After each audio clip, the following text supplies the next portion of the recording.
So, we are now right outside the RSS headquarters. We've been going around different parts of Nagpur, speaking to different people. Parag has a special guest now, huh, Parag? नमस्ते। आज हमारे साथ राष्ट्रीय स्वयंसेवक संघ के विचारक है श्री अमोल उसतकर। वो हमारे साथ आज बातें करेंगे। अमोल जी, आपका स्वागत है इस शो में।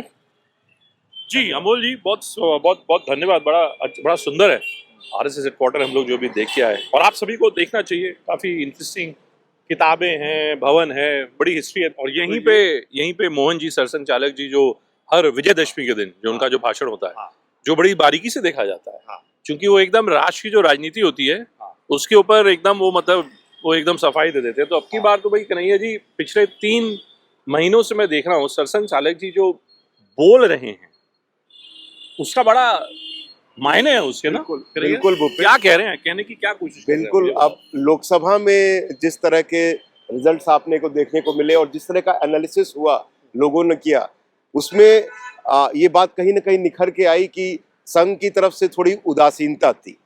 ठीक है, पूछ लूं जी। ये जो उदासीनता कि संघ लोकसभा चुनाव में अग्रेसिव नहीं था, पता संघ ने मन से काम नहीं करा था, इसलिए बीजेपी की सीटें जो हैं खासतौर से महाराष्ट्र में भारी डैमेज हो गया। सही आकलन है क्या? बहुत बार मीडिया को या बहुत सारे लोग जिनको संघ की कार्य पद्धति पता नहीं है, उनको ऐसा लगता है कि संघ नाराज है या संघ ने इसमें काम किया, संघ में काम नहीं किया। लेकिन मीडिया का हमेशा ध्यान जब चुनाव आते हैं तब संघ की गतिविधियों की ओर जाता है, और फिर भूल जाता है। बाकी 5 साल संघ क्या काम करता है वो लोगों को पता नहीं रहता है। तो इसलिए संघ अपने ध्येय को लेकर काम करता है। हम सामाजिक एकता के लिए काम करते हैं, हम हिंदू संगठन के लिए काम करते हैं। ये तो डायलॉग संघ मतलब देखिए 1980 में भाजपा बनी, लगातार हर बार संघ यही मतलब कहता है। वो ठीक है कि संघ इज ए पॉलिटिकल ऑर्गेनाइजेशन, ये सब बातें अपनी जगह है। लेकिन अगर मैं पूछूं पराग, क्या अमोल भाई की बात अपनी जगह ठीक है, वो भाई वो संघ से जुड़े हुए हैं, वरिष्ठ अधिकारी हैं आप, क्या संघ की महाराष्ट्र की राजनीति में और खासतौर से मैं कहूँ विदर्भ की राजनीति में भूमिका है कि नहीं है, ये बताइए। संघ की बहुत अहम भूमिका है, क्योंकि संघ, और आप पूछिए फिर उसको। हाँ, संघ की भूमिका बहुत ही महत्वपूर्ण रखती है, क्योंकि पिछले 10 सालों में यहाँ पे एक तो हेडक्वार्टर यहाँ पे संघ का है, जहाँ पे हमने पिछली बार भी हमने कहा था जो ग्राउंड वर्क रहता है, चाहे बीजेपी का हो या बीजेपी के जो मित्र पक्ष है उनका हो, संघ उनके लिए बैकएंड में बहुत अच्छा काम करता है, ऐसी लोगों की भावना है। जो बैकएंड में जो हर एक फैमिली तक पहुंचने का एक जो जरिया है, आज सच है। मैंने सुना है कि महाराष्ट्र में संघ 10,000 मीटिंग कर रहा है डेली, जो है 10,000 मीटिंग महाराष्ट्र में हो रही है संघ की। सच है क्या? हाँ, आप देखोगे तो मॉर्निंग में जो लाफ्टर क्लब से लेके सीनियर सिटीजन्स के मीटिंग तक संघ का एक अच्छा पेनिट्रेशन है। संघ विचार धारा एक अलग बात है, उसका पेनिट्रेशन, उसका जाना एक अलग बात है।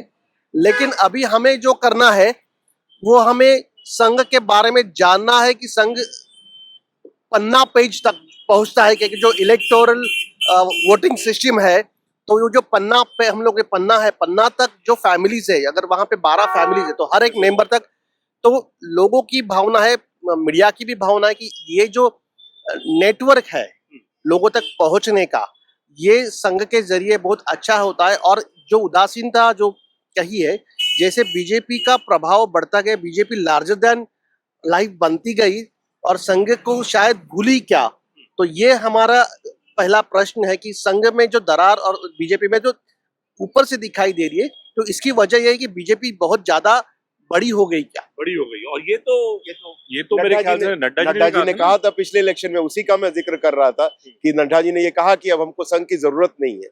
और क्या उसी का जवाब था जो लोकसभा में हुआ? ये अमोल जी इसका जवाब। अमोल भाई ये बताइए। नड्डा जी ने जो कहा था कि अभी हम बहुत बड़े हो चुके हैं और संघ की हमें जरूरत नहीं है, तो नड्डा जी का जो बयान है उसके भी उपलक्ष्य में, और संघ की जो विचारधारा, संघ क्या सोचता है, संघ तो यही सोचता है कि संघ के विचार से अनुप्राणित जो संगठन है वो अपने आप में बड़े बने, अपने पैरों पर खड़े हो और उनको संघ की जरूरत ना रहे, यही हम चाहते हैं। नहीं, लेकिन ये बताइए, आप तो चाहते हैं कि संघ की जरूरत न पड़े आपके पेरेंट ऑर्गेनाइजेशन को, लेकिन हमने देखा लोकसभा चुनाव और फिर हमने देखा हरियाणा चुनाव, जब संघ, खासतौर से उत्तर प्रदेश में, महाराष्ट्र में, जब संघ थोड़ा सा पीछे हट गया, उसका बीजेपी को खामियाजा भुगतना पड़ा। मैं आपसे ये जानना चाह रहा हूं कि महाराष्ट्र में पिछले 3 महीने में क्या पूर्ण रूप से अब समन्वय बन चुका है क्या? पूर्ण रूप से समन्वय बन चुका है क्या, इसका उत्तर ये है कि महाराष्ट्र की राजनीति में जो भी चल रहा है तो उसका चिंतन जो है वो भारतीय जनता पार्टी के जो शीर्षस्थ नेता है उनको करना है। बहुत बार सवाल पूछा जाता है क्या इनको एंट्री देना सही है या उनको एंट्री देना गलत है। बहुत बार संघ के भी लोगों से ये बात पूछी जाती है। मैं हमेशा इसका उत्तर देता हूँ कि जिनके घर में एंट्री दी गई है उनसे पूछो क्या वो खुश है। अगर वो खुश है तो इट इज गुड, अगर वो नहीं है तो उनको क्या करना है वो उनको देखना पड़ेगा। आप अजीत पवार की बात कर रहे हैं? हाँ, बेसिकली क्या है कि इलेक्शन ये भाजपा को जीतना है या जो भी परिणाम है वो भाजपा को भुगतना है। नहीं, अच्छा, मैं तो इसलिए कन्हैया जी, आप देखिए, आप भी आते रहते हैं यहाँ पे, हम लोग भी, हम सब, संघ हमेशा से सार्वजनिक जीवन में, खासतौर से राजनीतिक जीवन में, स्वच्छता की बात करता है, शुचिता की बात करता है। ये जो अजीत पवार, जो ब्रेकअवे फैक्शन जो एनसीपी का है, जो बीजेपी से जुड़ा, क्या ये संघ के लिए, भले ही अमोल भाई उसको बोले ना बोले, संघ के लिए ये एक बहुत एक डिफिकल्ट प्रोपोजिशन नहीं है? बिल्कुल ये एक डिफिकल्ट प्रोपोजिशन है और अमोल जी का जवाब देना भी एक डिफिकल्ट है उसके लिए। और ऑब्वियसली बात है कि वो अपने अपने लिमिटेशंस में रह के उसका जवाब दे पाएंगे। लेकिन अगर एक पॉलिटिकल पर्सपेक्टिव से सोचा जाए तो अजीत पवार एक बहुत ही फोकल पॉइंट में है इस समय संघ की राजनीति के, क्योंकि उन्हीं का विरोध भी हो रहा है। और महाराष्ट्र में पराग बताएंगे कि अजीत पवार का रोल और इम्पोर्टेंस क्या है आज के बीजेपी के राजनीति को रीएस्टैब्लिश करने के लिए, रीगेन करने। क्यों अमोल भाई, पहले तो ये बताइए कि एक और आप स्वच्छता शुचिता की बात करते हैं, दूसरी ओर वही व्यक्ति जिसको प्रधानमंत्री ने खुद बोला था कि अरे हजारों करोड़ रुपए चोरी हो गए यहाँ पे, वो आज की डेट में देखिए भारतीय जनता पार्टी के साथ है। क्या है संघ के लिए ये दुख का सबब नहीं है क्या है? जिसे प्रधानमंत्री ने कहा हो और ऐसा व्यक्ति अगर भाजपा में आता है तो निश्चित रूप से प्रधानमंत्री और गृह मंत्री और महाराष्ट्र के जो शीर्ष नेता है भाजपा के, उनमें जरूर इसके बारे में कुछ ना कुछ रणनीति या जरूर कुछ ना कुछ बात इसके बारे में हुई होगी और उसके कारण ही उनका प्रवेश हुआ होगा, ऐसा मुझे लगता है। मैं स्पष्ट रूप से ये कहना चाहता हूँ कि भाजपा अगर कोई कदम उठाती है तो महाराष्ट्र भाजपा ने जरूर उसका विचार किया होगा कि इसका हमारे ऊपर क्या इम्पैक्ट आने वाला है। संघ हमेशा यही सोचता है कि जो संगठन संघ से निकले हुए हैं वो अपना डिसीजन खुद लेना चाहिए, उन्होंने अपना प्रॉफिट एंड लॉस को अपना देखना चाहिए और उन्होंने अपनी दिशा तय करनी चाहिए कि हमें राजनीति को किस ओर लेकर जाना है। यार पराग, ये बताओ, ये अजीत पवार का जो सवाल है बार बार उठता है, ये ठीक है, क्या है Ajit Pawar, what does he bring on the table? ऐसा क्यों है कि मैं भाजपा को, उद्धव ठाकरे को हटाने के लिए अजीत पवार का समर्थन चाहिए, मैं समझ सकता हूं, लेकिन क्या अजीत पवार, शिवसेना, जो ब्रेकअवे फैक्शन है, एकनाथ शिंदे, ये क्या वाकई एक साथ चल सकते हैं क्या बीजेपी के साथ? ये अलायंस है तो एक दूसरे के नीड के हिसाब से वो चल रहे हैं। जो भी जहाँ पे कमी है वो कमी की जो वो भरने के लिए अजीत पवार है। अजीत पवार का जो यहाँ पे इम्पोर्टेंस है तो ये है कि जब महायुति यहाँ पे चुनाव में लड़ेगी तब जो अजीत पवार ने शुरू से लेके जो शिव शाहू फुले अंबेडकर, ये जो उनकी विचारधारा है उसको छोड़ा नहीं है।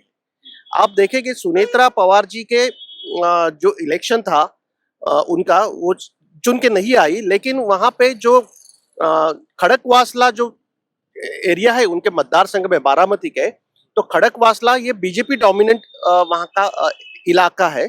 तो वहाँ के जो रावत साहब है, पहले एमपी रह चुके थे, प्रदीप रावत सर, उन्होंने कैटेगोरिकली बताया कि ये फुले शाहू अम्बेडकर सिर्फ हम ये जो बोल रहे हैं इसका मतलब ये नहीं कि हम फुले जी को या अम्बेडकर जी को हम नकार रहे हैं, वो भी हम भी उसी विचारधारा के, हम के उनकी विचारधारा हम मानते हैं, ऐसा कैटेगोरिकली उन्हें कहा। और आप देखोगे कि बारामती में सबसे आगे जो खड़कवासला ही था, जैसे प्रॉमिस किया था खड़कवासला में। अरे वाह वाह वाह, ताई ने जो है पॉलिटिक्स को, बराज जी के पॉलिटिकल एनालिसिस को, आप बताइए ताई तुम्हारा क्या है? अभी महाराष्ट्र इलेक्शन होने वाले हैं, हाँ। संघ के इतने बड़े पदाधिकारी हमारे साथ है, प्रचारक साहब है, मोदी जी है, उधर देखिए, आपको क्या देखिए लगता उधर है, आपको क्या उधर लगता देखिए, बोलो मैं पकड़ता हूँ, अरे इतना बढ़िया वड़ा पाव लाइए। आपको क्या लगता है इस बार इलेक्शन में क्या होगा? इलेक्शन में भी चालेल क्या आएंगे, अभी सरकार ये बोल रहे सिंधी सरकार बनने, हाँ वही आया हमारा इधर। अच्छा काम कर रही है शिंदे सरकार। हाँ क्या अच्छा, आपको लाडली बहन का पैसा पैसा तर दे रहा, काय वाटतं पण तुम्हाला, कशामुळे वाटतं? तसं काम म्हणजे आता थोडस चांगलं करत आहे ना, म्हणून सगळ्यांनी तुमचा पाठिंबा आहे? हा लाडकी बहीणचं तुम्हाला नाही ना, लाडकी बहिणीचा गिन काही नाही, पैसे मिळाले म्हणून नाही, पण पण तुम्हाला पाठिंबा आहे, चांगलं हाँ। काम करते असं तुम्हाला वाटतं? हा ये कहीं ना कहीं अमोल आप लोगों के राजनीति का एक्सटेंशन है। शिंदे साहब जो पहले शिवसेना के साथ एक ब्रेकअवे फ्रैक्शन है, इतनी नेगेटिविटी है उनके आने की वजह से कोई, और इस तरह की जब लोग बात करते हैं तो आज दशहरा रैली पे भी संचालन करके कहा था कि भाई हमको सर्वधर्म समभाव की, शुचिता की, इंक्लूसिवनेस की बात करनी चाहिए। तो ये उसका क्या कैसे आप उसको कैसे देखते हो? दशहरे का जो लेक्चर था, जब जो दशहरे का जो भाषण था, उसको कैसे देखते हैं आप कैसे इंटरप्रेट करते हैं?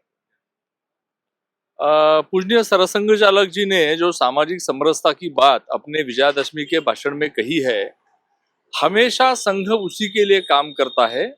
और महाराष्ट्र की राजनीति अगर आप देखेंगे तो आपको पता चलेगा कि यहाँ पर जातिगत राजनीति बहुत ज्यादा हो रही है।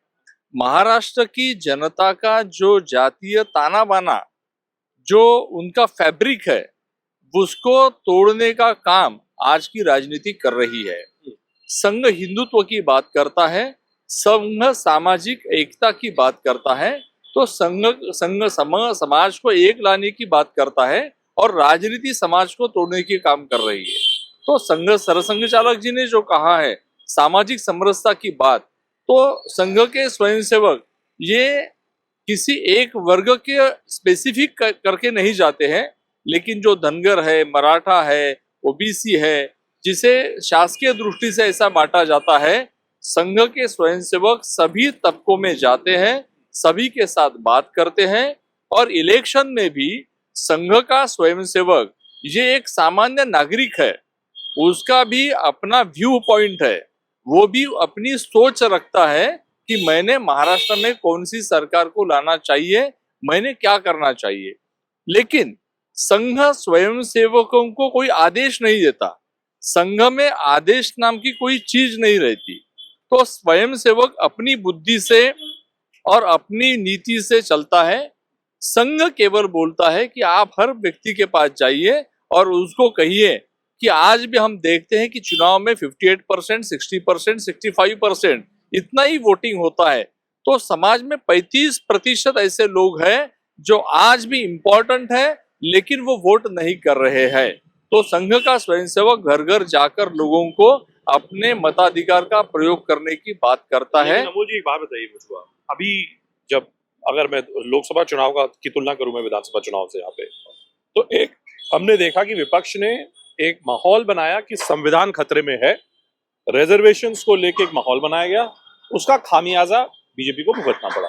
मैं दिल्ली में संघ के बड़े जो उच्चाधिकारी हैं उनसे मेरी लगातार जब बात होती है, वो मुझको कहते हैं कि जो पिछड़ी जातियां थी, जो अलग अलग जाति की जो आप बात कर रहे हैं, जो जिनको एक साथ लाने का काम किया था, वो फिर से बिछड़ गई हैं, स्प्लिट हो गया उनमें। Does it bother you, does it not concern you कि शायद आप लोग जो सकारात्मक कार्य कर रहे थे, वो सकारात्मक कार्य लोकसभा चुनाव के चलते और बीजेपी और आपके बीच जो समन्वय नहीं बन रहा था उसके चलते वो बहुत पीछे चला गया है? क्या डर नहीं, आप लोगों को दुख नहीं होता इस बात का? सामाजिक दृष्टि से अगर समाज का कोई भी दलित पिछड़ा व्यक्ति अगर समाज से दूर जाता है तो संघ को इसका निश्चित रूप से दुख रहता है। और हमारे स्वयंसेवक हर वो तबका, हर जो समाज से दूर जाने की कोशिश करता है, उसके पास जाकर उसके साथ में बात करते हैं, उसके साथ में डायलॉग करते हैं।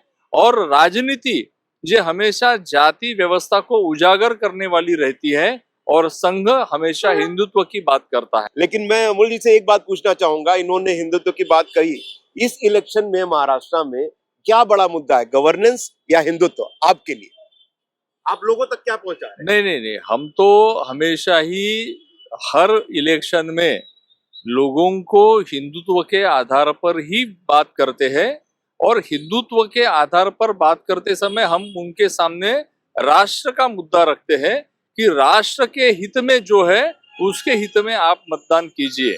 क्योंकि जितनी बातें देश में घटित होती है, अगर वो बातें देश के अपोजिट में जा रही है, राजनीति अगर देश का छवि खराब कर रही है, राजनीतिक लोग विदेशों में जाकर बयानबाजी करते हैं और उसके कारण भारत की छवि खराब होती है, तो संघ लोगों को आगाह करता है कि राष्ट्र की इमेज ये आपकी इमेज है और आपको भी उसकी सुरक्षा के लिए काम करना चाहिए।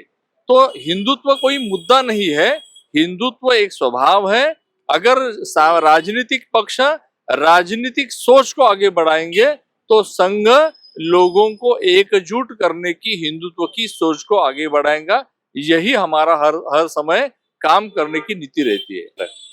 कि इस वक्त की जो महाराष्ट्र की जो खिचड़ी सरकार है, वो खिचड़ी सरकार दरअसल जो मैंडेट था उस मैंडेट के एकदम खिलाफ है और एकनाथ शिंदे को मुख्यमंत्री बना के बहुत गलत काम किया गया है। क्या इसका क्या भाव निकालूं? जब भारतीय जनता पार्टी और शिवसेना युति साथ में लड़े और लोगों ने उनको सरकार बनाने का मैंडेट दिया था, तो वो सरकार बननी चाहिए थी, लेकिन वो सरकार नहीं बनी। तो भारतीय जनता पार्टी ने अपने ऑप्शंस ढूंढे और वो ऑप्शन शिंदे थे, वो ऑप्शन अजीत पवार थे। वो उनका राजनीतिक नीड बेस्ड थ्योरी है, वो उनका पॉलिटिक्स है, वो उसके लिए उत्तरदायी है। अगर उनको प्रॉफिट होता है, जनता मंजूर करती है, तो भी वो उनका प्रॉफिट है, और अगर जनता उसको मंजूर नहीं करती है तो वो भी उनका लॉस है। थोड़ा विदर्भ और इसके संदर्भ में जरा बताइए। जो अभी अमोल जी ने जो बात कही, जो नीड बेस्ड है ना, जो वही मैं बात कहने जाता। जो जब ये वड़ा पाव वाली ताई जब यहाँ पे आई थी, तो वड़ा पाव वाली ताई ने ये नहीं कहा कि मुझे पैसा मिल रहा है इसलिए मैंने इस वो सराहना कर रही है।